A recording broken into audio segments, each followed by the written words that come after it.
So the UConn Huskies have just wrapped up a dominant 30-point thrashing over conference rivals and formerly ranked team St. John's, and to me, it was probably UConn's most complete game of the season so far.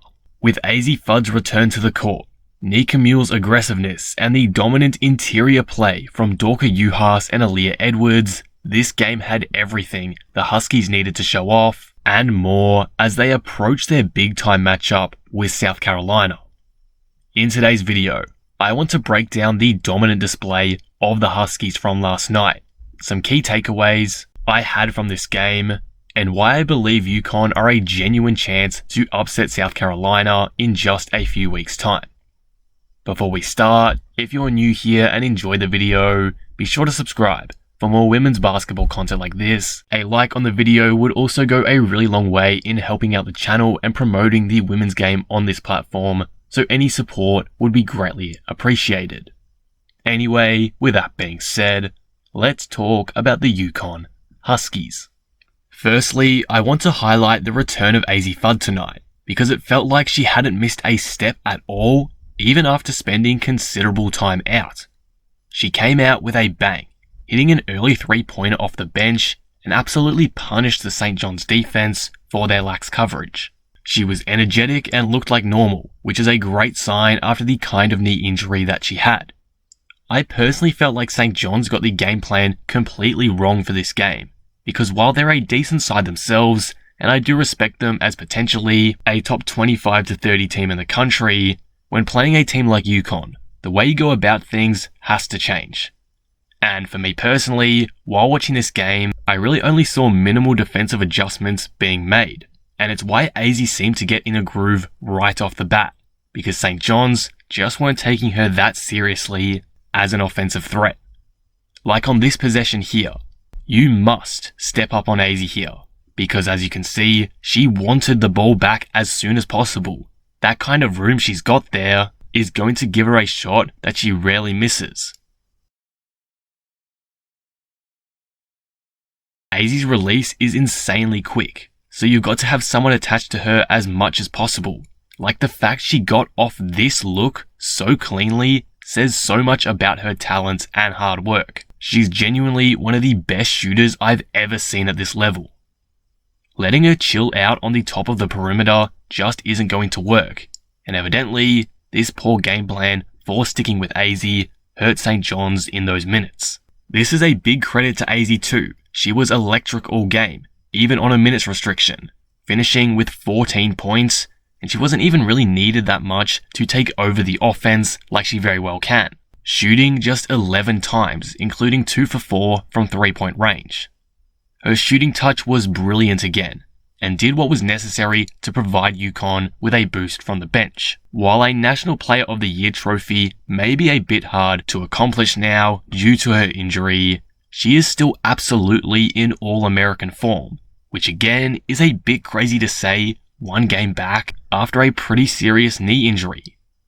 When the scoring is needed, Azzi can lift at any moment, and that was so clear tonight. With the tough task of South Carolina coming up soon as well, it is very exciting to see.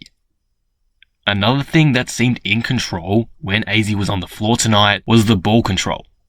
UConn have had some horrific turnover games when Azzi was out, and the lack of a true point guard who can control the tempo and stay calm with the ball really stood out. Nika did do a solid job to her credit while Azzi was out for that month or so, but still, those 20 plus turnover games from the team were unacceptable. Tonight though, UConn only committed 10 turnovers, and I think having Azzi back on the floor played a big part in that. Her composure on the floor is excellent, and I just wanted to highlight that, because I don't think that improved ball security is just a coincidence with Azzi's return. Moving on from Azzi though, while St. John's game plan wasn't the best, it also didn't help how deep and stacked this UConn roster is. Several players stood up tonight like the primary option, and it illustrated perfectly the versatility and dynamism of this UConn team that could potentially take them far come March. Lou Lopez-Seneschal had another outstanding game, dropping 20 points. She was a perfect balance of aggressive and letting the shots come to her, mainly finding her buckets out of set plays, and she delivered 99% of the time.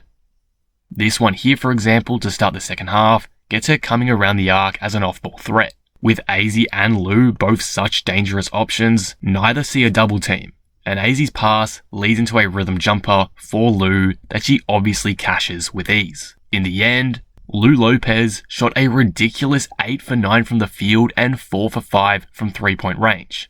She's been a genuinely incredible pickup for UConn, and her chemistry with everyone on the team has been evident since the start of the season. She's been such a seamless fit, especially as an off-ball weapon. Nika Mule was also fantastic tonight. Her defense was stellar as per usual, racking up 3 steals, and her playmaking in transition was once again elite. However, her scoring tonight also really stood out to me. Against South Carolina, a team whose guards love playing some physical basketball, having a player of your own that's going to embrace that physicality and give it right back is going to be so key in not letting SC's intensity run you over. Nika was just clicking on all cylinders tonight and continues to prove her utmost value to this UConn team. The 2 bigs for UConn were absolutely incredible this game as well. Dorka Juhas in particular. She was dominant from the outset, getting a couple early layups and crashing the glass, which set the tone for the rest of the game.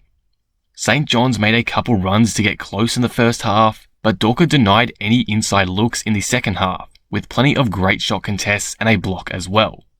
Dorka's shooting was also fantastic. She hit many deep shots, and that kind of shooting really messed with St. John's defense, particularly early on. It's actually kind of odd reading out her stat line of 18 points, 7 assists, and 10 rebounds, because it feels like she did so much more than that, which is crazy to say, considering that's close to a triple-double. She was the perfect amount of aggressive tonight, and read the floor brilliantly on offense. Let's take a look at a couple of plays here from Dorka. This pass here out of the action to Azzi Fudd on the cut is perfectly timed, for example. And there's another one I'll show you in a bit that demonstrates Dorka's poise as a playmaker in the half court again. Dorka's improvements have been unbelievable this season compared to last, and with Aaliyah Boston as a potential matchup on the cards, her play is going to be so crucial to a potential UConn upset. Finally, I want to give Gino Auriemma some credit in his return game, because he coached this team to an absolute masterpiece of a performance tonight. The plays he ran in the half court thwarted any kind of defensive look that St. John's drew up, and I believe could stand up pretty well against some other top tier defenses, like Stanford. I say that because if UConn can become an elite half court team, which they're starting to look like now, even with Paige out, who is key to any half court offense for them last season, that makes them so deadly, because they're an already elite transition offense team. I don't want to overuse the word, but UConn is just so versatile in every aspect offensively. Let's take a look at a couple of these sets. This action here gets Amari DeBerry playmaking for an Aubrey Griffin cut, but really this play would work for anyone. A couple backdoor screens get Aubrey a cut through into the paint, and the skill of the UConn bigs will allow them to make that pass beautifully, as DeBerry does. A similar one here between Dorka and Lou gets Lou coming off a screen from Edwards and curling into the paint from the 3-point line before Dorka finds her for the layup. The constant motion of the offense breaks down the defense and opens up the floor for so many players. It's beautiful offense to watch. What's great about these is anyone can get hot from them, and any lineup can be utilized, making UConn so hard to game plan for. Because as I said, they can have multiple players break open a game just like that. Having these kind of actions threaded into games against the big schools like South Carolina could give UConn a great chance at causing an upset. Obviously, it's not like UConn absolutely need these to get the offense going. They have players like Griffin, Azzi, and Lou who can all create one-on-one and make plays happen out of nothing. But obviously, having this versatility is amazing, and it's something I think can take the Huskies a long way in March. As I mentioned in my last video with Caitlin Clark, being able to use your stars as off-ball weapons as well as on-ball is critical for diversifying the offense, especially in the half court. And that's essentially how Azzi became an instant threat tonight off of the bench. Ultimately, this style of play is why I'm a big fan of what UConn's building right now. They're looking incredibly dynamic, and as a result, multiple players on this team look like all-American caliber players night in and night out. They're a serious threat to the top schools that we should all be keeping an eye on, in my opinion. That game against South Carolina on Feb 5th is going to be absolutely huge. That's all I've really got to say though about today's game. Be sure to let me know your thoughts on this analysis below, and how do you think UConn will fare against South Carolina in a couple of weeks' time? If you enjoyed this video, be sure to leave it a like and subscribe, that would be greatly appreciated. But with that being said, I will see you in the next one. Thanks for watching.